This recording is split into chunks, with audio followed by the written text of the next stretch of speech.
What happened when Canada was threatening the United States with cutting off everything? Republican politicians told Trump, hey, don't tariff this exact industry because we depend on it. So, what's our leverage?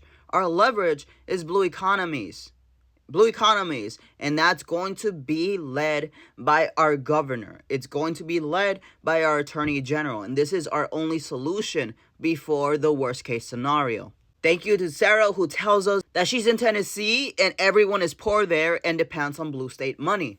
And unfortunately, cutting that access off is going to impact them a lot. But hopefully, that will be the leverage that changes Republicans to remember their oath to the Constitution. You see, federal Congress no longer has a power because we're wanting to convince Republicans for something that they've been telling us for decades they want. So there's no reasoning with them on that level unless we have leverage. That leverage is the blue economies. That leverage is the blue economies, particularly California, the fifth largest economy, refusing to send federal money and actually becoming an autonomous region that is independent from the main government of the United States until that is restored through the Constitution. Now, this is a non-traditional solution that is required from president at times. I want to remind us that during the HCOST, what he was doing wasn't illegal. It was just so significant against human rights violations that we said, hey, we need to create a literal temporary court that prosecutes this. And we did, the Nuremberg trials. So unprecedented violations require unprecedented non-traditional lawful solutions. That is what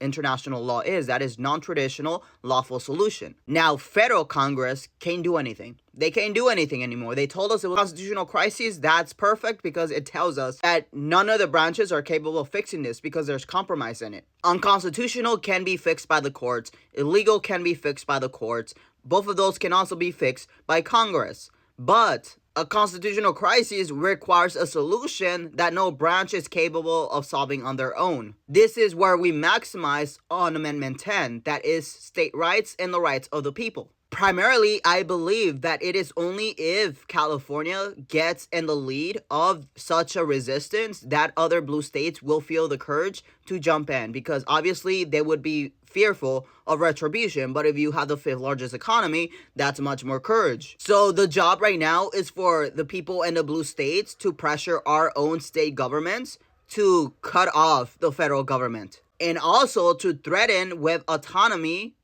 territory if the disqualification clause is not executed and the whole administration is dissolved. The guarantee clause of the Constitution forbids us from having such a administration even if it is voted in by the people. This is because we are required to have a specific Republican form of government that is promised by the Constitution, yet this one keeps violating it. And this is the thing, because we cannot save blue dots and red states unless we hold a leverage, unless we actually leverage in order to reduce that harm in those areas, right? And the willful compliance that is being shown is just telling of a strategy of appeasement that won't work. United Kingdom realized that appeasement didn't work against the Yahtzees. And let's remind ourselves, Federalist number 9, the Union as a safeguard against domestic faction and insurrection by Alexander Hamilton. That is our founding father, the one who fathered our financial system. Now, he said that a republic of this kind, so what the Constitution, is able to withstand an external force, may support itself without any internal corruptions.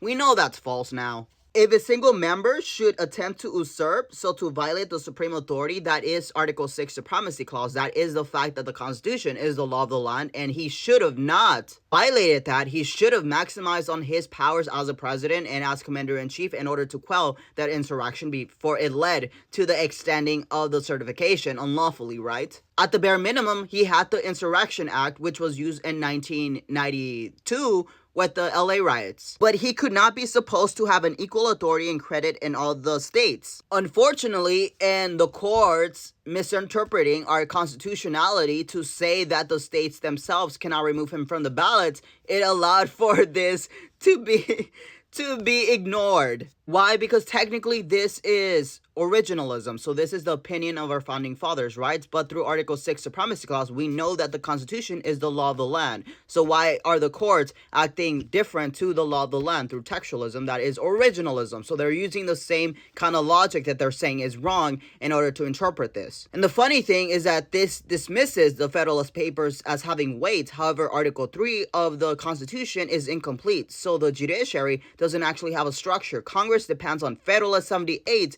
through 83 in order to justify that, which means that if this doesn't have value and doesn't have weight, then neither does the powers of the courts. Were he to have too great influence over one, this would alarm the rest. So why is our governor in California, Gavin Newsom, just pretending like this is just a natural, regular administration? Were he to subdue a part, that which would still remain free might oppose him with forces independent of those which he had usurped and overpowered him before he could be settled in his usurpation. So why are blue states just pretending like this is a normal administration, when in fact we should be maximizing in Article 6, Section 3 in order to remove our obedience from this illegitimate government, because it positions an obedience to the Constitution, not to the president or the government. Should a popular insurrection happen in one of the states, the others are able to quell it. Well, we didn't. In fact, we allowed for him to literally pardon the ones who contributed to this insurrection. This is a violation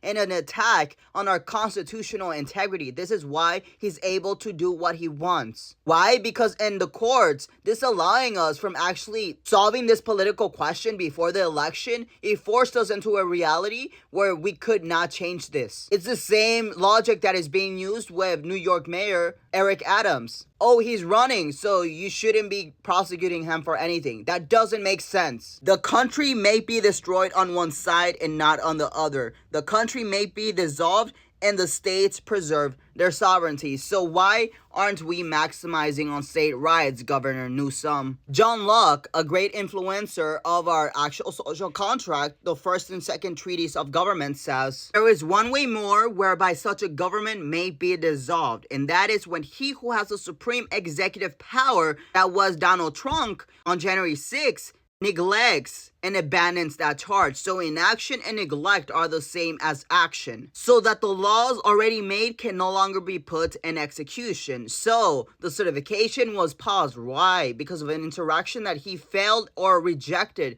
to quell. Why? Because there was a conspiracy to unlawfully extend his presidency through the unlawful changing of the vote. That is to reduce all to anarchy, and so effectually to dissolve the government. So why are we pretending like this government is legitimate? The worst thing you can do to a bad actor is give them legitimacy, because then they get bold and bold and bold. For laws not being made for themselves, but to be by their execution the bonds of the society, to keep every part of the body politic in its due place and function. When that totally ceases, the government visibly ceases. And this is where we are. This is why I said that when they reject the court orders, this is when we know it's the end. Where there is no longer the administration of justice for the securing of men's rights, nor any remaining power within the community to direct the force or provide for the necessities of the public, there certainly is no government left. Where the laws cannot be executed, it is all one as if there were no laws, and a government without laws is supposed a mystery in politics, inconceivable to human capacity and inconsistent with human society. And this is what allows for lawful conflict. There can be no pretense for force, which is only to be used where a man is intercepted from appealing to the law. For nothing is to be accounted hostile force, but where it leaves not the remedy of such an appeal, and it is such force alone that puts him that uses it into a state of war and makes it lawful to resist him. For the exceeding of bounds of authority is no more a right and a great than a petty officer, no more justifiable and a king than a constable, but it is so much worse in him, and that he has more trust put in him, has already a much greater share than the rest of his brethren, and is supposed from the advantages of his education, employment, and counselors to be more knowing in the measures of right and wrong. To this I answer that force is to be opposed to nothing but to unjust and unlawful force. Ta-da!